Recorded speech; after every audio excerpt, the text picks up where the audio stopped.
I've put it off long enough. I think it's time I hunt a few of these OBW 64 Kennedy rolls that I recently scored at a random bank.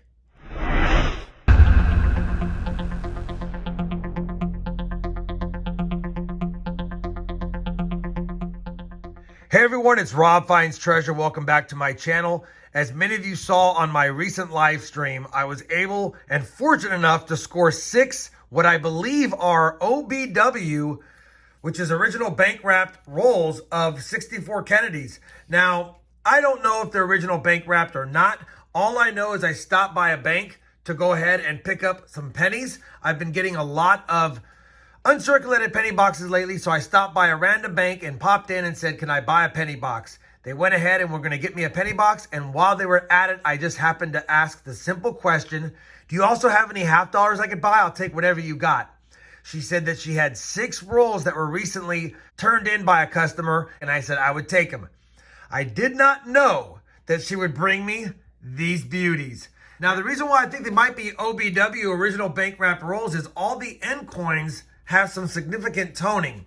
And that usually tells me that if possibly they're BU coins inside, the ends that are subjected to a lot more of the environment would get toned like these ones are. I don't want to get my hopes up high. It's possible that these are just all 64 Kennedys, but there could be some Walkers, Benjis, Barbers. You never know. I have no idea what's inside. I would think that if they were a mix, we'd have other coins on both sides. And I only see Kennedys, and by the reverses that I can see, it looks like they're Philadelphia Mint. The best 2 rolls, I believe, are these ones. They're in the best shape of all the rolls, and they look like they have not been opened at all. And some of them look like they may have been looked at or sifted throughout the years. I don't know, or they're just beat up from sitting on shelves. Who knows? Either way, I'm going to be hunting these, and I'm going to be specifically focusing on a couple of the varieties that are available for 64 Philadelphia minted Kennedy half dollars. And if we happen to run into any other types of designs, then that would be fantastic as well. I'm going to be wearing gloves during this hunt because if they are in fact BU on the inside, I don't want my finger oils to put any additional toning on them. So I'm going to be wearing the gloves, even though I don't love wearing gloves. It's the smart thing to do. Probably hunt 4 rolls for this video. I'm thinking I'll keep these 2 to the side, and if we get anything great, I'll make a decision on whether to hunt those as well. Now, I do want to put out a couple of informational pieces for you guys of what I'll be looking for. So I went ahead and brought up PCGS, and on the 64P, there is a DDO called the FS102. Most of the doubling is going to be on the motto, We Trust, and you can see the slight doubling on all the serifs. That's the telltale sign of that one. Of course, there is also some doubling on Liberty on the top of the Y and the T, and a few other places like I believe on the I or N. Yeah, on the N and in. But I'm going to focus mostly on Trust. On top of that, there's a highly valuable DDR. That's double die reverse FS801, and this is on states predominantly. And you can see the splitting on the serifs on the top of the S, top of the T, the base of the T, the base of the A, and the tops of the TE over there as well. It's a harder one to find. I think only a dozen have been found, but it fetches quite the premium. And in mint state grades, this bad boy gets about $175 and continues to go up higher if you have some BU gem examples. Probably wishful thinking. At the end of the day, what I probably have here is 120 BU at best toned half dollars that are all 64Ps. But if we can score a variety, that'd be awesome. If we can score any other mints, that'd be cool. And if we get any other design types, that would be awesome as well. Let me get my gloves on. I'll get the overhead camera set up, and we'll crack open a few rolls live, and then off camera, I'll be placing them under my scope, and I've already got the scope brought up so that I can get up close and personal while checking for varieties. All right, let's get this hunt on. I'll be back in a second. All right, so I flipped all the rolls around, and as you can see, these look the most concerning as far as maybe they've been opened and looked at. I don't know. But these look the second worst, and these look the best. And these are the 2 rolls that I'll probably keep intact, assuming we don't have anything amazing in these 4. I think we'll start off with the roll that has the least amount of intactness, if you will, and the end coin here is not as toned, like maybe they've been pulled out and put back in backwards possibly. So I'm going to start with this roll. We're going to confirm that it is in fact all Kennedys, all 90%, all Philadelphia, and then off camera I'll do a variety search. I was thinking about keeping the roll completely intact, but we don't need to do that. I'm just going to tear into the paper. Let me go ahead and slowly dump these out and see what we got in here. All right, we got them all in my hand, and they all look like they are definitely going to be OBW type edges. As you can see, the edges are not stark white because they've been in contact with the paper, but I don't know if this one has been flipped. It does look pretty BU. Let me go ahead and carefully get these set down and flipped around so that I can look at the obverses. And there you go. All right, I just want to take a quick peek. This was that end coin. Definitely seems like that would be the end coin, and it looks like it's toned accordingly.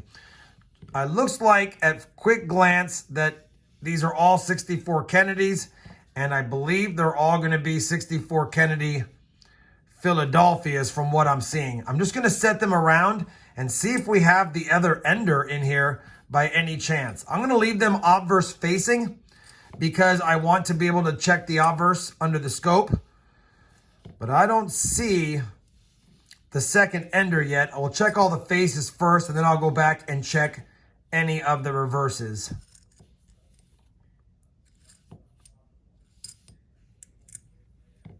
Man, these are bright and shiny. Oh, what's this?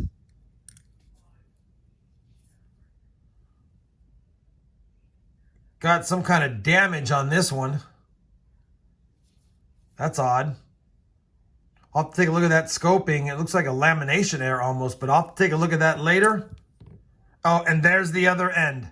So that's probably the two enders, which would mean this is probably an original bank wrapped roll, and maybe it was recently looked at, but then put back in. All right, now that we've done that, just a quick look. Looks like, at least as a first sample roll, we do have an OBW roll, and again, I don't know what's going on with this one at all. I'll let you know if I find something crazy on it. I don't know what kind of damage that could be, but that's definitely odd. All right, first roll down. I'll do a quick search. I'll bring you back in with the recap and let you know what I found out about that damaged item. Well, we've gone through the first roll, and I am putting them in the order of how they probably were based on tone. That one that I thought was damaged, it does have a little bit of damage on it, but it was actually just some superficial stuff that pretty much rubbed away, but when it rubbed away, it did expose a little discolored spot. I just wanted to show you that. We didn't have a real damaged one, just some oddity to it. We did actually have two DDOs. Unfortunately, the ender was a DDO, but it's got some scratching. I'll put it under the scope and show it to you on the screen. I'll show you the DDO. If I bring it up on the screen and I show you the Wii, especially on the Wii, you can see the doubling right there.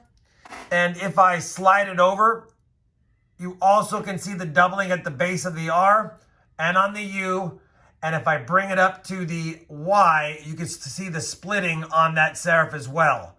Unfortunately, it did have a pretty big scratch on his forehead and in the field. So because of those scratches right there, this coin is not one that I would submit. I did want to point out that we had it though, wanted to show it to you. It would be worth about $50, $60 had it not had the scratch, but that's a bummer. And it's got some cool toning as well. The best find is going to be the other DDO, and this one's in really nice shape, as you can see. I'll go ahead and put it under the camera as well. You might be able to see this one a little better. And if I bring it up, you can see the doubling on the top of the W. You can see the splitting on the bottom of the R. Clearly the splitting on the U, S, and T. And the same thing, if I bring up the top of it, you can see the split serif as well. It might get a 65, but I don't think it would get higher. But if it got a 65, it would be approaching that $100 value. It might be one I would submit because the condition overall is still fantastic. I'll take some more time to scope it, check for any imperfections, and see what I think at the end. But that's a good find. We had 2 DDOs in the first roll. No DDRs yet. Ironically, those were next to each other within the roll. It was the top coin and the second coin in. So got 2 of those. FS 102, not a bad start. Let's move on to this roll next. And I'll go ahead and open this one live as well, but I will conduct the hunt off camera and give you a recap similar to this one. All right, we'll crack open the next roll, and all I'm going to do on camera is just confirm once again that it's all 64 Kennedys, and we'll do the hunt off camera if it is. A lot of nice toning on this top coin, so I really want to be a little careful dumping it out. Yeah, there you go. That's beautiful toning on that coin. Wow. All right, they are looking definitely like they are all 64 Kennedys here, and I believe that's what they're going to be. So with that assumption, and with the assumption it's an original roll based on the toning of the reeded edge, I'm going to go ahead and hunt it off camera and bring you back if we have any finds. So for those curious, roll number 2 produced no finds. I am tubing these back up. I am keeping them in the order that they were in the rolls. So you can see that right there. So now we have 2 tubes. 1 tube is full, but I did pull out 3 of my nicer 64Ps. So if I replace one like I did with the FS 102 from this roll, I wanted to make sure I keep it as a full roll, even though it's not the original 20 coins, it's the original 19 plus a filler. I just wanted to make sure I pointed that out.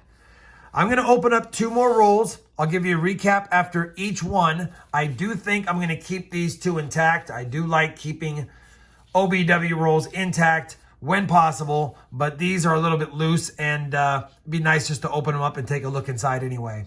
I'll bring it back if we get something exciting. Otherwise, I'll give you a wrap up after each roll. Roll number 3, no good finds, although beautiful coins. Last roll of the video, roll number 4 next. Well, unfortunately, the 4th and final roll did also not have any varieties. I didn't expect to find any for this hunt, to be honest. I was hoping that maybe we'd get a Ben Franklin that was in BU shape or a Walker. You never know, but in the 4 rolls that I've opened, they all were 64P Kennedys, and there was only 2 varieties, which was the same one, the FS 102 DDO, which is still a fun hunt. I'm going to try to use my macro lens and bring it up to show you a closer example of it, but I also wanted to point out that we did have the second DDO in here, but based on the scratches, really not worth any extra value, even though it is an FS 102 as well. Let's see if I can show you up close with the macro, the DDO as well. All right, I'm zoomed in a ton. So I wanted to show you the top of the W with the split serifs, the base of the E, the base of the R, and especially the splitting, if you can see it right there on the U. See how there's almost 2 U's? The base of the S and the T. I know I'm a little shaky, but I'm zoomed way in, but you can see the doubling there. And then like I mentioned earlier, you can see the top serifs of the Y also doubled. But I wanted to give you a good look at it so that you get an idea of what you're looking for in the FS 102. And this is definitely an FS 102, and you even have splitting at the base of the N, which is hard to see. Anyway, wanted to give you a good look at it in macro lens, if you will, so you know what to look for. And I will tell you, even though it's a really nice coin, there is a ding on his jowls or his chin right there. And that's why I was saying, despite it being in really great shape overall, that one ding would make it probably be an MS 63 to 65 tops if they can overlook that ding for a 65. I doubt it, but if it didn't have that, I would say MS 65 or better. But with that ding, you never know how much they'll penalize it. Wanted to show that to you. It's a beautiful coin.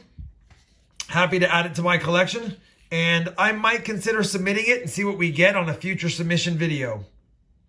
At the end of the day, I want to thank you all for watching this video with me. I will keep these intact. I know you're like me. You're probably dying to see what's inside. But based on this set, not finding so many varieties, and honestly, a lot of them do have some dings and stuff from being either in mint bags or how they were rolled, I don't think I have any high quality gems that I'm going to find worth submitting. Of course, the DDO does make it something that is considerable at least. If you enjoyed the video, appreciate a thumbs up. And as always, everyone, happy hunting, happy stacking, and thanks for watching.